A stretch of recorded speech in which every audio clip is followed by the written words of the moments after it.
Esta mesa se titula Cuentos, detectives y todo al negro.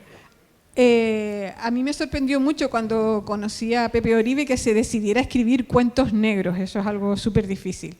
También es verdad que esos cuentos tienen un hilo conductor y ahora Belkis desandará ese hilo.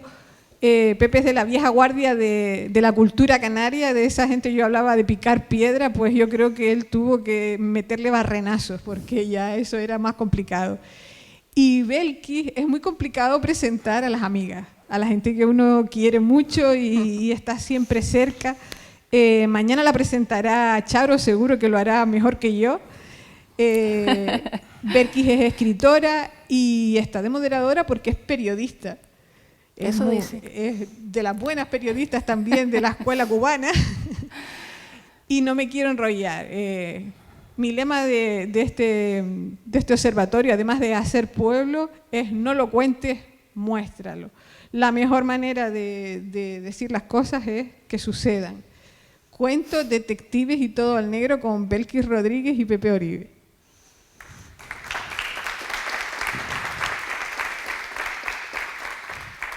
Hola, muy buenas tardes a todos. Gracias por acompañarnos en esta tarde maravillosa, fresquita aquí en Fuerteventura. Gracias a la organización, especialmente a Carmen, por haberme pedido moderar esta mesa con un viejo amigo, con Pepe Oribe. Pepe y yo nos conocimos en el gimnasio, ahí dándolo todo. Después nos dimos cuenta que éramos vecinos, paseando a los perrillos nos encontrábamos y un día coincidimos hablando de literatura, de poesía, exacto, sí, del poeta Manuel Díaz Martínez, un gran poeta cubano, amigo.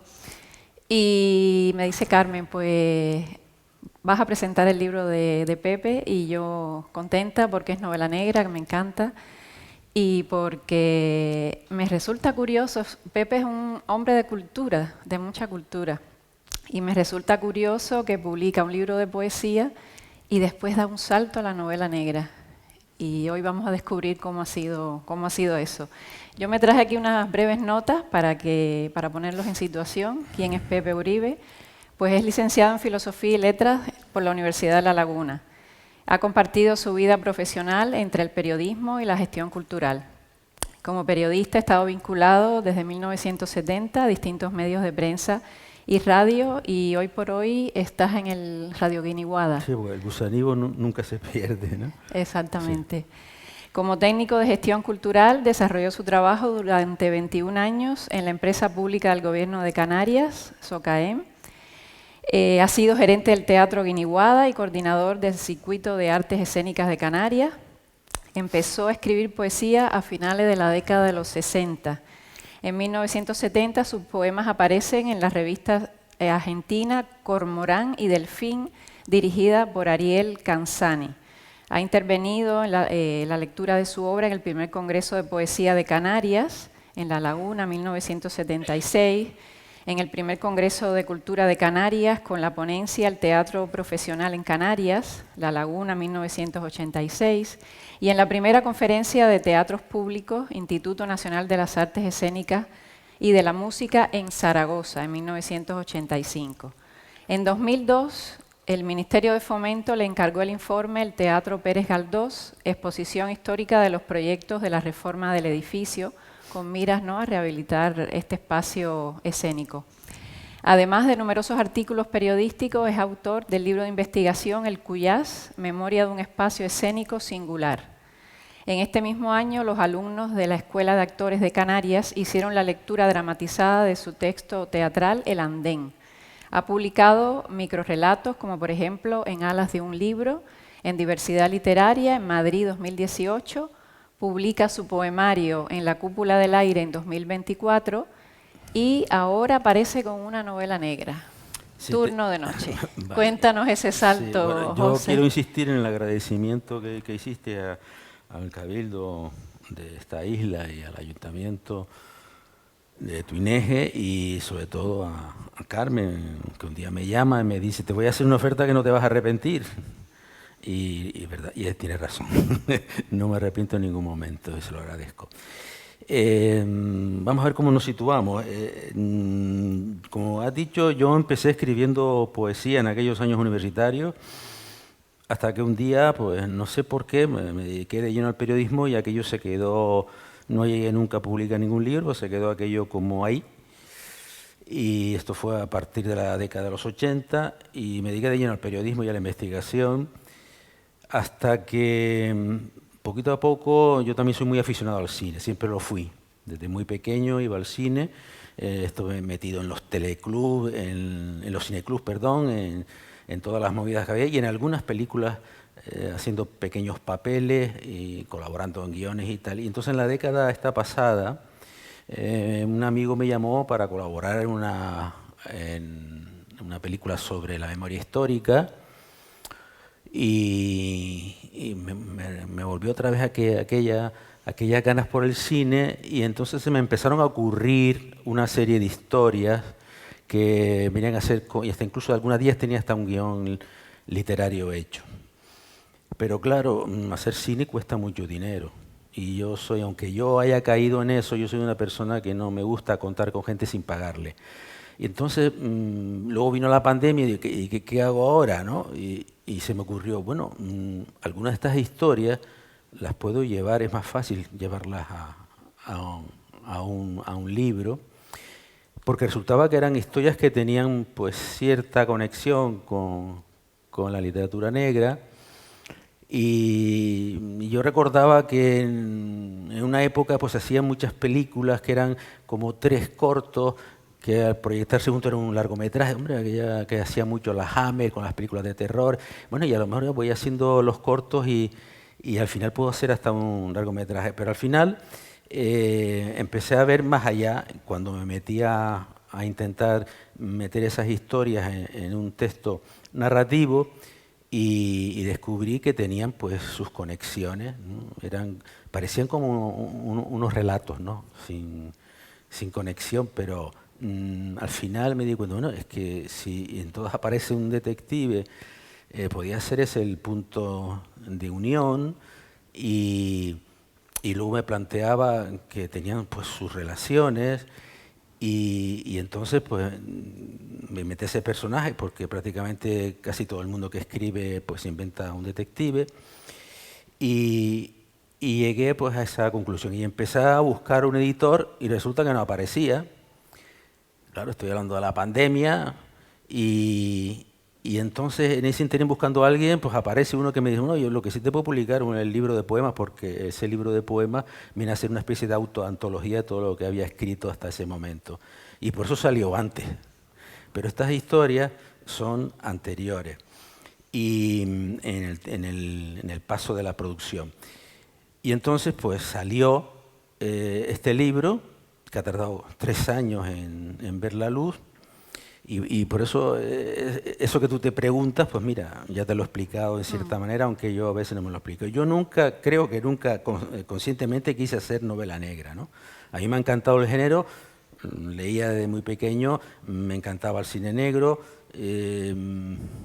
tengo amigos que lo practican y también a veces leo, me gusta más la novela histórica, la novela onírica, la novela de fantasía, de ciencia ficción, y entonces todas esas historias pues aparecen algo en cada uno de los textos. No lo quería hacer, pero resulta que el editor, mira, te presento como tal, y así surgió. Incluso me hizo gracia porque me presenta y dice, bueno, y ahora va a seguir este inspector en otras historias. Y mira, yo creo que no. Esta historia, este señor, yo lo he situado en un momento en que está a punto de jubilarse. Y precisamente por eso, porque no pienso que siga. Es un señor que se va a jubilar y entonces recuerda una serie de casos que fueron inconclusos, que él sospecha que se han quedado como casos cerrados porque, o mejor dicho, abiertos, porque no interesaron que se supiera qué había pasado, quizá porque interesaba que no se supiera o porque interesaba que quedaran de esa manera.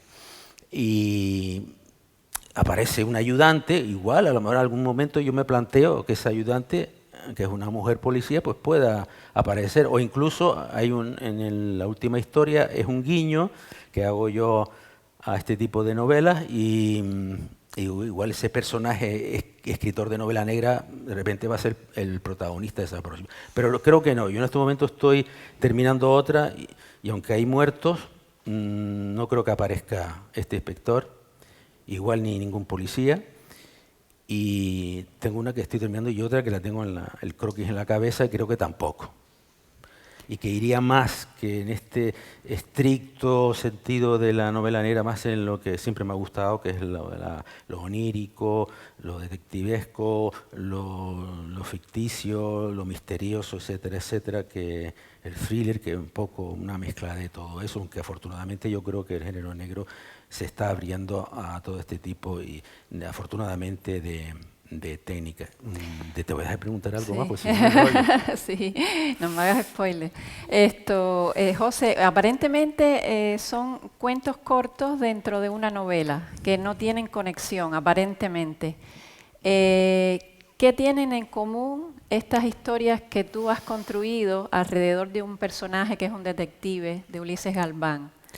¿Qué punto tienen en común? En primer lugar, el personaje, yo creo que yo intenté evitar que fuera el más típico de ese tipo de novelas. Un señor pues que va más aliñado, no va con gabardina, porque yo pensaba, bueno, si estamos en Canarias igual, aquí no llueve mucho, no lo había sentido.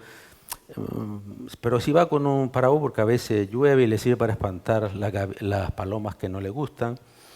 Y es una persona muy meticulosa, muy honrada, que nadie sabe por qué está ahí metido con tantos casos de corrupción y historia. Y quizás la conexión está que de una manera u otra salen los temas que a mí me interesan. La corrupción, la violencia de género, ¿qué más cosas? La inmigración, también. La xenofobia. Están ahí, no de una manera muy obsesiva, pero sí están ahí y los personajes se mueren en esto. Porque yo, lo que sí tengo claro es que el personaje, por lo menos yo, principal no es ese detective. El personaje, para mí, ese es un simple nexo. El personaje principal son los personajes de cada una de las historias que viven y sus circunstancias que viven, en las que se ven inmersos involuntariamente. Eso para mí son realmente los personajes que los hay de todo tipo. Son muy diversos, ¿no? ¿Qué influencia tienes tú, o sea, sobre todo en el tema de la novela negra y también un poco en la poesía? ¿Qué referentes tienes tú a la hora de escribir? Referente, no, por así decirlo, no tengo ninguno, porque yo he leído mucho y de muchas cosas, pero indudablemente, siendo muy joven, pues más bien la novela detectivesca, ¿no? Sherlock Holmes, los personajes de Agatha Christie, pero luego un día descubrí que un autor que me gustaba, porque era muy amplio y muy interesante, que era Vázquez Montalbán, también escribió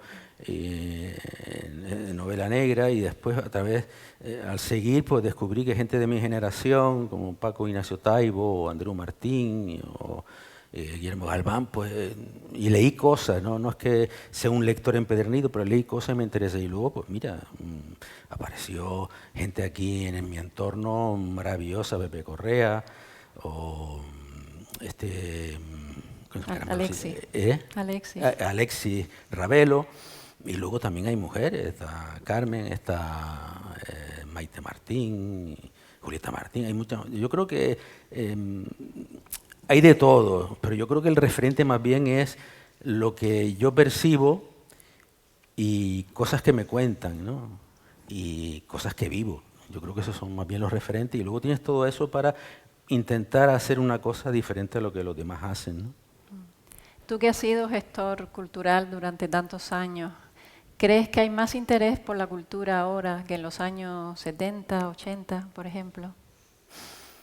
Yo creo que para mí había un gran interés en la cultura en los años 60, porque era una situación muy complicada y la cultura que nos llegaba con dificultad la luchábamos para conseguirla.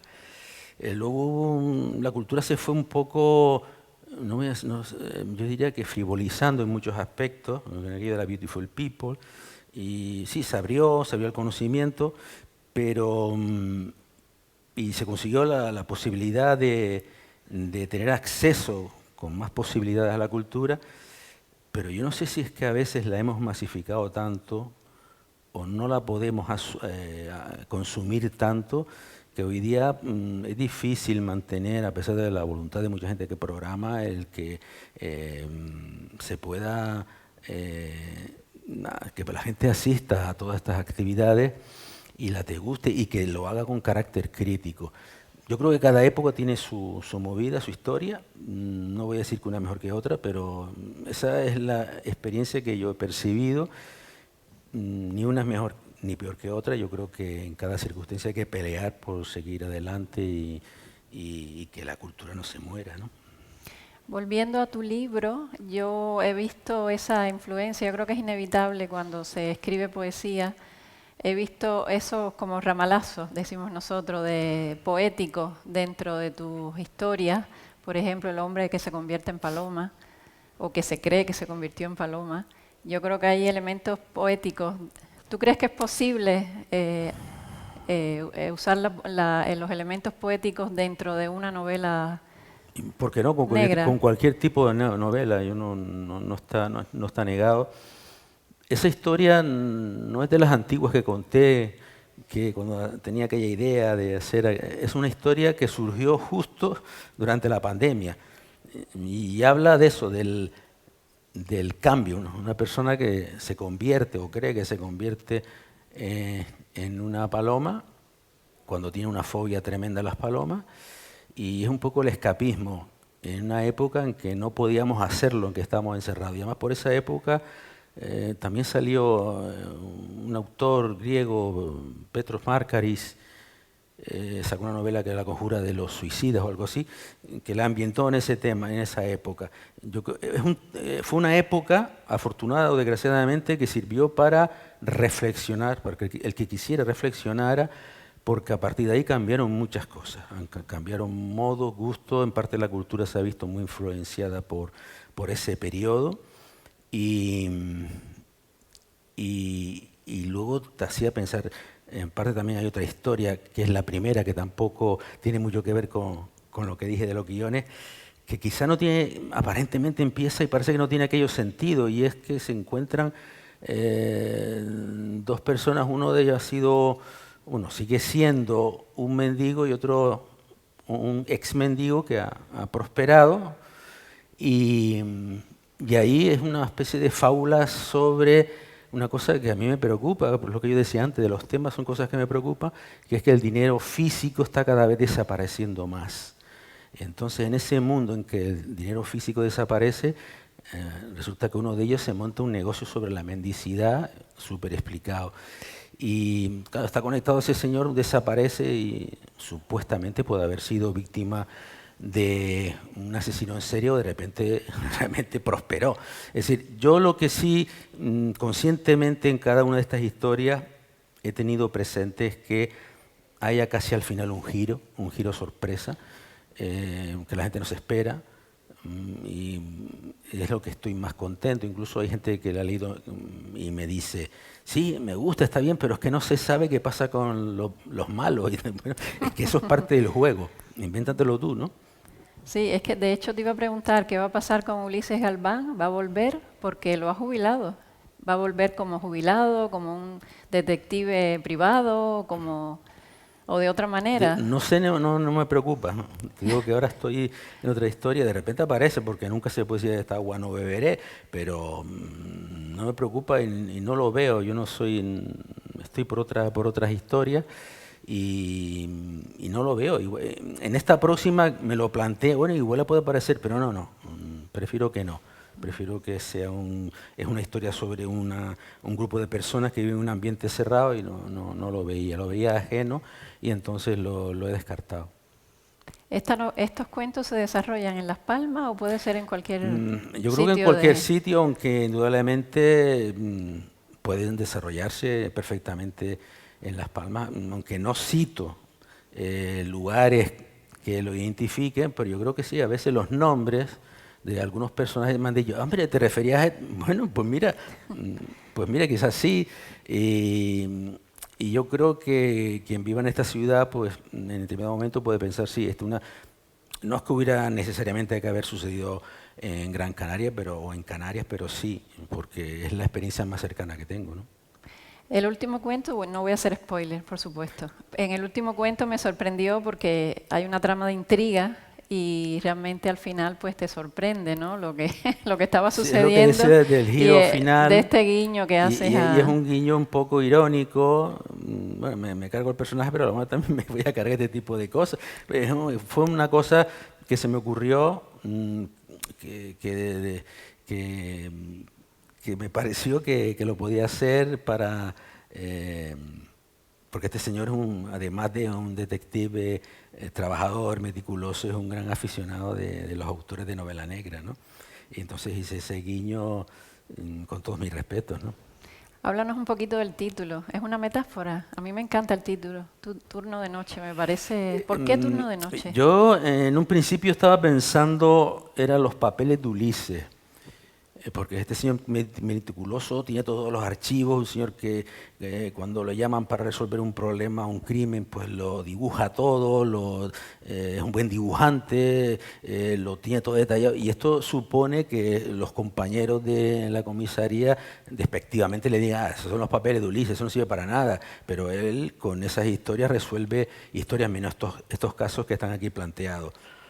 Pero, no sé, me quedaba un poco raro y entonces también me di cuenta que si no todos, o por lo menos en gran parte todas estas historias suceden en el turno de noche, que es un turno muy fastidiado, no solo para los policías, sino para los sanitarios y en fin, para mucha gente. Y me pareció turno de noche, aunque se ha utilizado, pero yo creo que lo utilizó más bien en el mundo de los médicos y de los abogados y tal, pero así de los policías no lo he visto mucho, me arriesgué y por eso le puse ese título, ¿no? Como centrando, también cerrando un poco ese mundo con ese horario determinado donde ocurre todo lo increíble, ¿no? Tú has sido y sigues siendo una persona multifacética. ¿Con qué te quedarías si te dieran a elegir con el periodismo, con la narrativa, con la gestión cultural? El periodismo me gusta, yo de vez en cuando todavía escribo y hace tiempo lo tengo aparcado, tenía un blog y la radio es mi gran pasión, pero a nivel de escritura, indudablemente el periodismo me ha influenciado mucho. Yo también me he dedicado a la investigación y eso un poco ha lastrado el que no me haya dedicado antes a escribir ficción. Por ejemplo, a mí me encanta el teatro, pero he sido incapaz de escribir una obra de teatro, ¿no? Me parece lo más difícil. Lo más que me gusta es el cine porque yo parto del mundo de la imagen, me parece lo más completo, pero quizá lo que estoy más cómodo es o en la narrativa periodística o en la poesía, que fue en lo que primero empecé. Es decir, que depende, ¿no? Pero más o menos te puedo explicar. De todas maneras, todos son hijos y a todos se les quiere, ¿no? Sí, por supuesto que sí. ¿Qué se está cocinando ahora?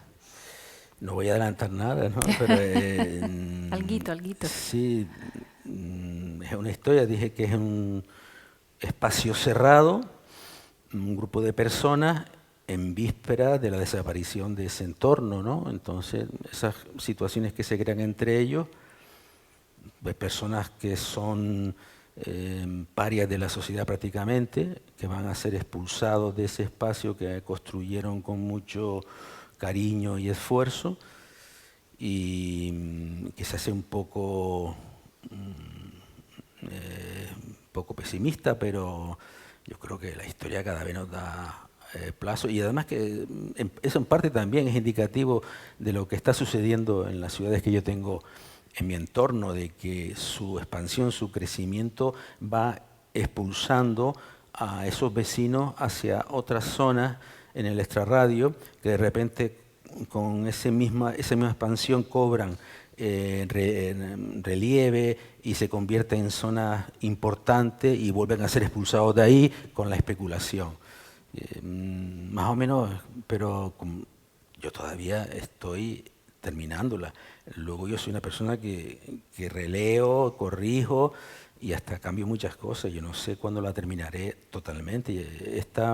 Tardé 3 años en hacerla, en perfilarla, y 3 años en publicarla. Incluso en ese periodo hice correcciones, ¿no?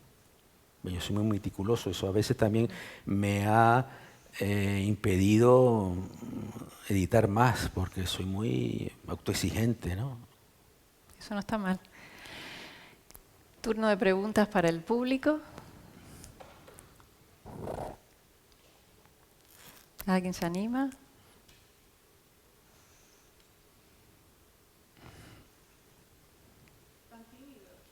Claro. A mí me ha llamado mucho la atención esto que dices, que son relatos que son individuales, pero están unidos. Me ha parecido... Son casos no resueltos, ¿no? Incluso después de publicada pensé, es que este personaje podía ser aquel otro. Ese señor que se convierte en paloma puede ser un vecino de ese edificio donde ocurre ese asesinato, que es un señor muy extraño, un funcionario muy extraño, antisocial, y de repente puede ser ese señor que también se dedica a la colombofobia, ¿no? Sí, sí. Casi sí. no lo digo. Yo creo que sí, que están en cierta manera, y luego hay 2 historias en que hablan de familias que son de mucho poder adquisitivo, con muchos problemas internos, donde suceden pues batallas extrañas, ¿no?